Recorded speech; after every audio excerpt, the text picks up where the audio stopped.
आज मासे आणायला मार्केटमध्ये गेले होते आणि मावशीने म्हणजे आमच्या कोळीन मावशीने छान अशी मोठ्या माशांची गाभोळी काढून ठेवली होती माझ्यासाठी।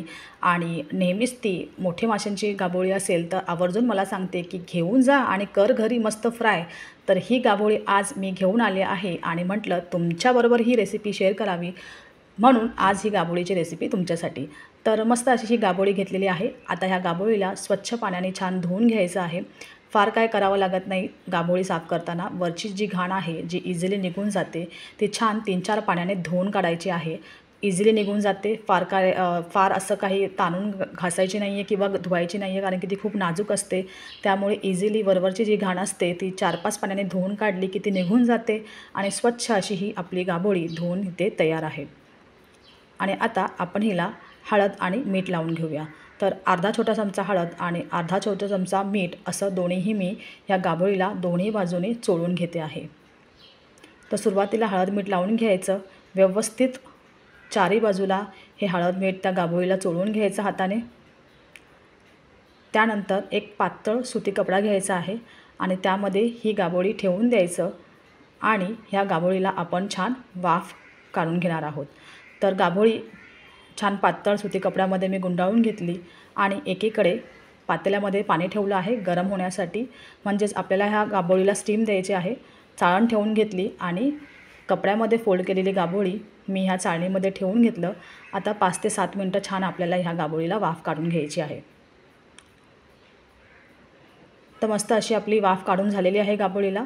थंड होऊन द्यायचं आणि कपड्यामधून आपली गाभोळी काढून घ्यायची। आता ही छानपैकी शिजलेली आहे। फार आता काय ह्याला आपल्याला करायचं नाही आहे, तर छान असे याचे पीसेस करून घ्यायचे आहेत।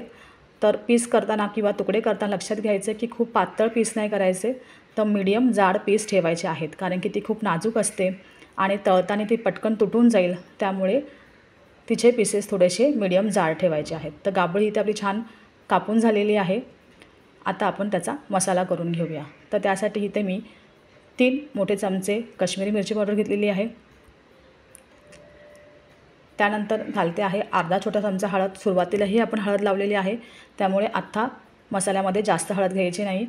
त्यानंतर अर्धा छोटा चमचा धने पावडर आणि त्याचबरोबर चवीनुसार मीठ। तर सुरुवातीलाही आपण मीठ लावलेलं आहे, त्यामुळे इथे मीठ घालताना लक्ष ठेवायचं आहे। त्यानंतर घालते आहे 1 चमचा भरून तेल।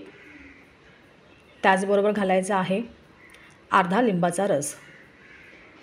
आता हे सर्व काही घालून झाल्यानंतर छान मसाला एकजीव करायचा आहे। हाताने छान मसाला मिक्स करून घ्यायचा आहे आणि त्यानंतर ह्यात थोडंसं पाणी घालायचं आहे, कारण की गाभोळी खूप नाजूक आहे, त्यामुळे आपल्याला मसाला लावताना ती पटकन तुटू शकते।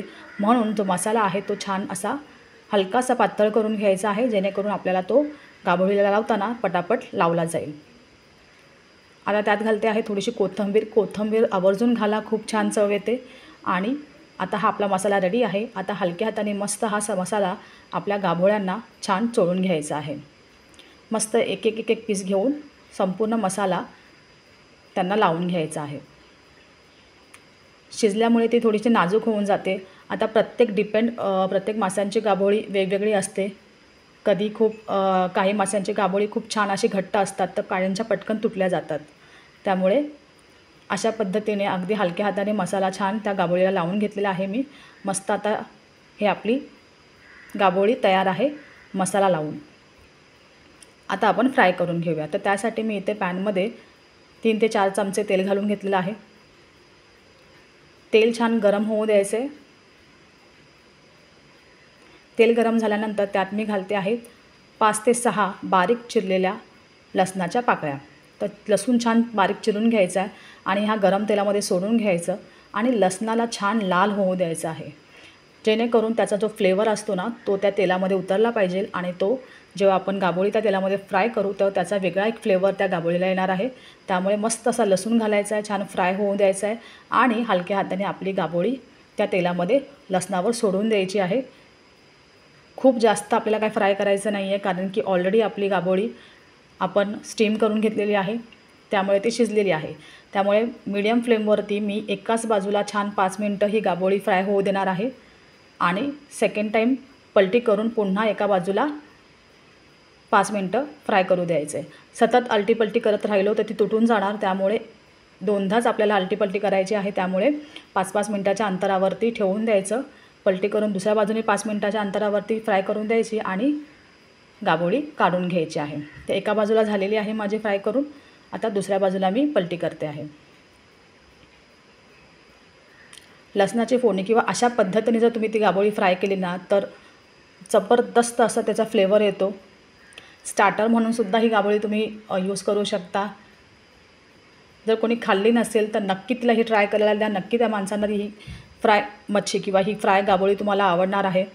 तर मस्त अशी आपली ही गाभोळी फ्राय करून झालेली आहे. रंगही सुरेख आलेला आहे आणि त्याचा जो फ्लेवर आहे लसणाचा तो त्या गाभोळीवर उतरणार आहे. त्याबरोबर सुगंधही प्रचंड मस्त येत आहे. तर गरमागरम ही गाभोळी मी सर्व करते आहे. भन्नाट अशी रेसिपी आहे, सोपी आहे. कुठल्याही मच्छीची गाभोळी तुम्ही घेतलीत आणि अशा पद्धतीने फ्राय केलीत ना तरी तिची चव जबरदस्तच होणार आहे. जर तुम्ही ही रेसिपी ट्राय केली नसेल तर अशा पद्धतीने नक्की ट्राय करून बघा. आणि तुम्हाला माझी ही रेसिपी आवडली असेल तर मला लाईक, शेअर आणि कमेंट करायला विसरू नका.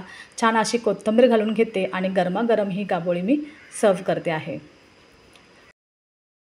रंगही सुरेख आलेला आहे आणि सुगंध भन्नाट सुटलेला आहे. मस्त रंग, मस्त अशी ही चवीची गाभोळी मी आज तुम्हाला दाखवलेली आहे. त्यामुळे नक्की ट्राय करा आणि मला नक्की सांगा. थँक्यू.